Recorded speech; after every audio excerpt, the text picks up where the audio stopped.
Magandang araw po sa lahat ng mga kaplantita ko dyan. Ayan, andito tayo sa aking mga taniman ng mga pipino. Ito na po yung binili nating pipino doon sa hypermarket. So, noong itinanim ko, hindi ko po siya na-vlog. Pero syempre, kahit papaano, may ipapakita ko sa inyo na buhay na po siya.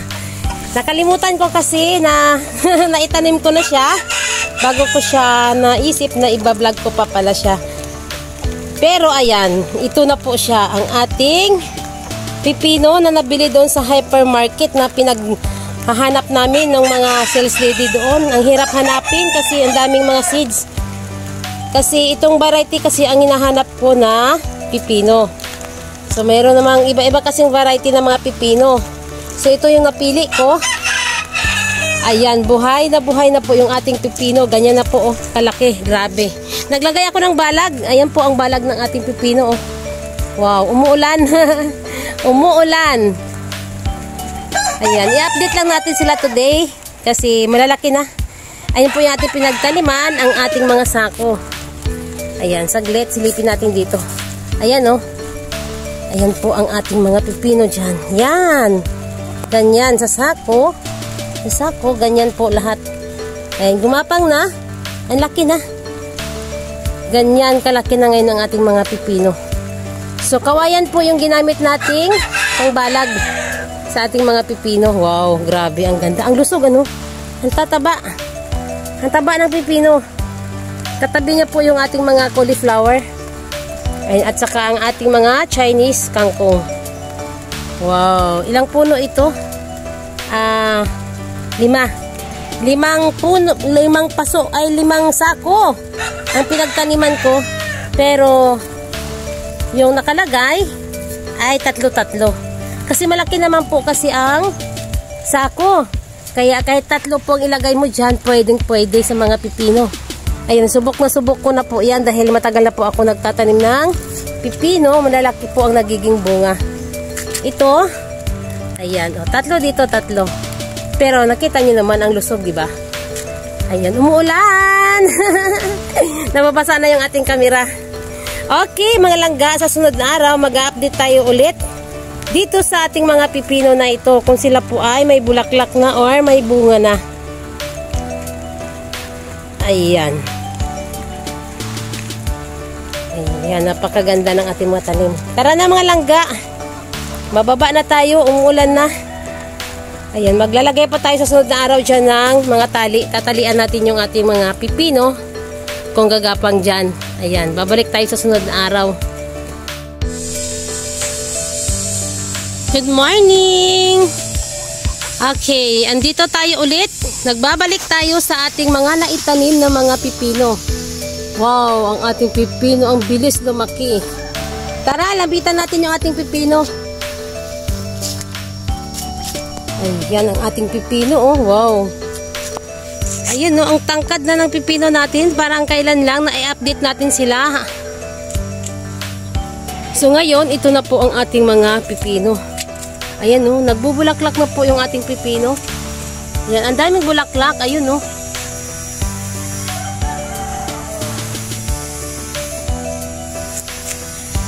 Ayan, ikotin natin dito. 5 paso lang po, ay 5 sako lang po itong ating pipino. Ayan, oh, wow, grabe. Ang ganda ng bulaklak. Nagbubulaklak na. Kaka-start lang nila nagbulaklak. So, may mga bunga na rin na maliliit pa lang. Maliliit pa lang yung nagiging bunga. Ayun, no? Mayroon doon. Ayun sa dulo. Yan, mahirap po kasi dumaan dito. Ganyan po kaganda ang ating pipino. Wow, ang tangkad, oh. Ang laki na. Yan, parang kailan lang itinanim natin yung ating pipino. So, ayan. Silipin natin dito, ha.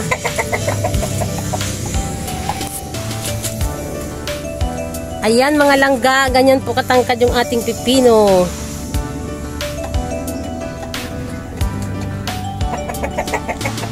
Ayan, may mga pichay kasi dito banda. So, ganyan. Ayan. Ayan, ganyan na po kataas yung ating pipino. Wow! Wow na wow! Ayan, oh, may mga bunga na, oh. Maliliit pa lang yung bunga ng iba. So, ganyan na po katangkad. Umakyat tapos lang sa ginawa kong balag. Yung ating balag na kawayan. Ayan, ang ganda, no? Ang ganda ng pagka-talbos ng ating pipino. Nakakain kaya ang talbos ng pipino? Parang kalabasa, di ba? Yung talbos ng pipino parang kalabasa. Parang ang sarap niyang pitasin. Wow, grabe. Okay. Ayan. Sa susunod na araw, magbabalik tayo dito. I-update natin ulit yung ating mga pipino kung sila ay may mga bunga na. Ayan. Okay. Bye! Magbabalik tayo sa sunod na araw. Hi! Blessed Sunday, mga kalangga. Ayan. Pagkatapos natin magsimbang gabi, ayan, naandito na tayo sa ating ulit garden. Napakaganda po ng umaga dahil umulan kagabi. Kaya yung ating mga pananim dyan, no, tuwang-tuwa. Okay, today's video, mag-update po tayo mga langga sa ating mga naitanim na mga pipino. Ayun ang ating mga pipino. Napakataas na po ng ginapang ng ating pipino. Ayun, no. Gagapangan na rin siya ng ampalaya. Ang taas ang ampalaya natin, oh. Okay, tara, lapitan natin yung ating naitanim na mga pipino. Okay, dito tayo, umikot tayo dahil mahirap po dumaan dun sa kabila. Ayan, ito po yung ating mga pipino. Ayan, sumikat na yung araw, oh. Ayan, andito tayo, may bunga na po yung ating pipino mga langga. Unang pamumunga ng ating mga pipino. So, binalot ko po sila ng mga papel. Ito ang ating pipino. Ayan, dali. Tanggalin natin ng... Binalot ko sila ng papel para naman hindi matusok ng mga fruit fly. Wow, surprise! Ayan ang ating pipino. Ito yung napili kong bilhing variety ng pipino. Sinubukan natin yung ganitong variety naman. So, yung ating variety nung nakaraan, iba po siya. Hindi siya ganito. Hindi siya ganitong klaseng pipino. Yung nakaraan, makintab po yun, makinis. At saka, mahabang mahaba. So, ito naman ay ganito lang siya kahaba. Hindi siya masyadong mahaba. Ganitong variety ang napili kong itanim. Wow, ang laki na, no? Unang pamumunga pa lang po nito. Bata pa po yung ating pipino. Ay, namumulaklak pa siya, oh. Dito, sa kabila. Ayan, silipin natin. Ayan, mayroon na siyang maliit pa ang bunga dito. Ayan, oh. Ayan, maliit pa ang bunga dito. Ayan, nakaready na pong naibalot ko na sila sa mga papel. Dahil baka mamaya magkaroon dito ng fruit fly. Wala naman po ako nakikita pa dito sa third floor ng mga fruit fly. Syempre, nakahanda na tayo agad. Baka mamaya ay matusok naman. Sayang, di ba? Ayan, ayan, no. Yung problema sa aking pipino ay ang mga fruit fly. Pag matusok, yung problema naman po dito ng aking mga saglit, silipin natin. Nakikita nyo ba yung aking wow, ang ating sili. Sili labuyo. Yung sili ito ay yung native na sili. Nasilipin natin. So hindi tayo nakakapag pahinog dito dahil alam mo ba yun na unahan tayo dito ng mga ibon. So ngayon magiging wais na ako pag medyo pag pulang-pula na kasi kinakain po yan ng mga ibon. Ang mga bunga ng mga sili. Yung ganitong sili, dahil itong sili na ito ay maliliit lang, hindi siya katulad. Pero grabe ang ahang itong mga langga, maanghang. Ayan, tingnan nyo, napakaganda, diba? Mamumulaklak pa siya, oh. Nakatanim lang po yan siya sa manipis lang na paso. Ayan, matanda na siya, pero ayan, oh, nagtatalbo siya ulit. Pinutol ko kasi yan. So, nangyari, nakita nyo yung pinutulan ko, nagkaroon po siya ng mga talbos-talbos. At saka humaba ng humaba. Ayan, nakailang putol na po kasi ito. So ngayon, gumanda po ulit siya. Ganyan na, nagbunga uli. Ayan, kahit po nasa paso lang po yung ating mga pipino, ay mga sili. Ayan, pipino tayo dahil nag-update tayo ng pipino. Pero syempre nakita natin yung mga sili na ito, oh, napakaganda. Talagang makikita talaga siya ng mga ibon langga kasi makikita mo yan. Dito po galing ang mga ibon yan. Wala pong net dito, walang net. Ganyan po dito. Ayan, dito sa malapit na tayo dito, oh. Ganyan ang ating ayan, oh. May mga bagong tanim na mga dragon fruits dyan sa gilid. Buhay na po yung iba. Ayan, yung iba dyan na iproning ko lang din. Ayun, oh, buhay na yung mga dragon fruits hanggang dun sa dulo. So ngayon, ayan. Pinapakita ko lang sa inyo, napansin ko kasi yung ating labuyo, sili labuyo. So mahilig dyan ha, sili labuyo po yan. Ayan, doon naman sa kabila, bell pepper po yun, bell pepper. Ayan, ang ating mga nagagandahang mga labuyo. So syempre, tara silipin natin yung bunga ng ating mga pipino. Ayan, lilipat tayo dun sa kabila, silipin natin yung ibang bunga. Okay, dito tayo sa kabila. Ito na naman yung bunga ng aking mga pipino dito. Ayan, oh. Ayan, may bunga dito mga langga. Ayan, bunga yan to, oh. Ayan, medyo maliit pa dito. Hindi katulad dun sa kabila na mahabang mahaba na, ito maliit pa. Nasira ito sa ulan kagabi, tsaka mahangin. Kaya yung ating mga papel nasira. Papalitan na lang natin yan. So ito, meron dito. Meron pa dito. Ayan, no. Ating pipino dyan. Yan, medyo malaki na. Yan, no, malaki na ang bunga dyan.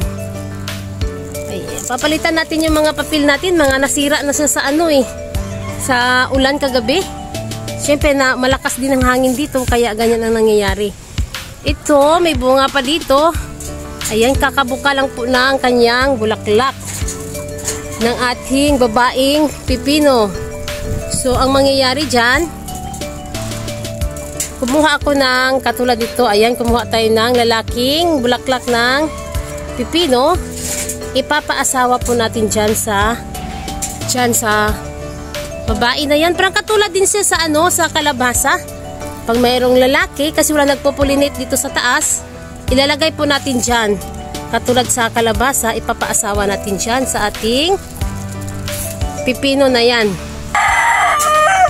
Okay, ayan. Nilagay ko na po yung lalaking bulaklak ng pipino. Ayan siya, oh. Ayan, nilagay ko na siya. O, ganyan lang po mag-hand pollination ng ating mga pipino.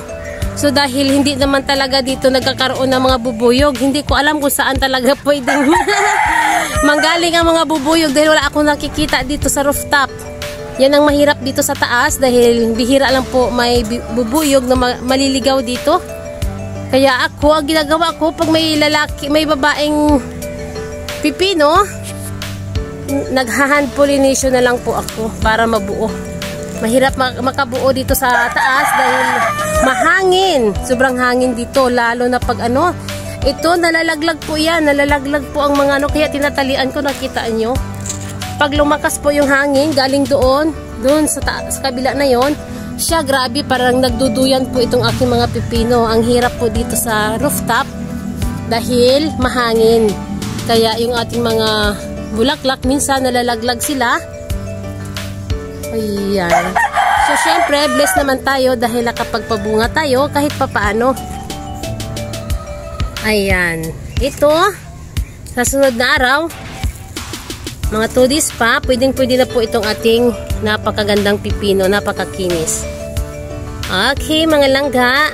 Ayan, sa mga nagtataka, bakit ang aking mga bulaklak ng pipino dyan, nakikita nyo, maiba na lalaglag dahil ang lakas po ng hangin dito. Galing dyan, wala po ditong harang. Kaya yung ating pipino, swerte-swerte lang po dito kung ang mga bulaklak ay hindi malalaglag. Yung iba, nalalaglag talaga. Ayan, tiyaga lang, mga langga. Kapit lang, pipino. Tatalian na lang kita. Kahapon ito nagtali na naman ako. Nalalaglag yung mga tali. Sobrang lakas. Isipin mo naman yan, napakataas niyan. Ang lakas ng hangin. Pag magbagyo, wala. Was out lahat itong aking mga pipino. Pero syempre, ayan, nakapagpabunga tayo. Thanks God dahil may bunga yung ating pipino dito sa rooftop. Ayan. Okay, mga langga. Sa sunod na araw, magbabalik tayo dito kung tayo ay mamimitas na ng ating mga pipino. The next day. Wow! Hi mga kalangga! Nagbabalik tayo dito sa ating taniman ng pipino. So nag-harvest na po tayo. Ito na po yung ating unang bunga ng pipino. Isinabay ko na po siyang hinarvest sa mga pichay at saka mga bulaklak ng kalabasa. So ito ang ating pipino dito. Ayan. Yung ibang bunga medyo alanganin pa. Ito kasi ang unang lumaki. Unang bunga ng ating pipino. Ayan, hinarvest ko na. Kaya sa susunod na araw, yung naandito, yung mga natira dyan, haharvestin natin sila ulit. Ayan. Okay, at tayo ay magluluto na. Bababa na tayo. Isinabay ko na lang kasi siya sa pagpitas dahil malaki na. Ayan, okay, mga langga. Salamat sa inyong lahat. Sa walang sawang panunood sa aking mga vlog. Please subscribe my channel, Inday Names Rooftop Garden. Bye!